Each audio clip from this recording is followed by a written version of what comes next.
25 10-এর একের পরিপূরক মান কোনটি? দেখো একের পরিপূরকের মান হইতে গেলে আমরা মেইনলি রেজিস্টার মানে 8 বিট 16 বিট রেজিস্টার অনুযায়ী মান বের করি। এখন 25-এর বাইনারি যদি 8 বিট রেজিস্টারে আমার সংরক্ষণ করা পসিবল হয় তাহলে আমরা এটা 8 বিট রেজিস্টারে বাইনারিটা বের করব। তাহলে আমরা 25-এর বাইনারিটা আগে বের করে নিই।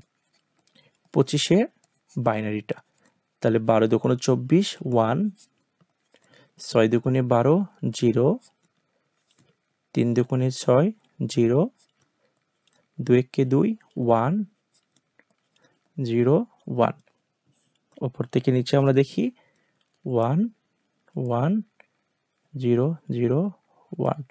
আমরা দেখি এখানে 5টা বিট রয়েছে তাই না? 8 বিট রেজিস্টার যদি সংরক্ষণ করি তাহলে সামনে আরো 3টা 0 দিতে হবে। একের পরিপূরক কাকে বলে? একের পরিপূরক হচ্ছে একের স্থানে 0 0-র স্থানে 1 বসিয়ে যে মানটা পায় তাকে আমরা একের পরিপূরক বলি। তার মানে যেখানে যেখানে 1 রয়েছে সেখানে 0, যেখানে 0 রয়েছে সেখানে 1। তাহলে এখানে 0 রয়েছে 1 1 1 0 0 1 1 0। দেখি কোনটার সাথে মিলে যায়। 1 1 1 0 0 1 1 0 0 1 1 0। এই তো খুব ইজি।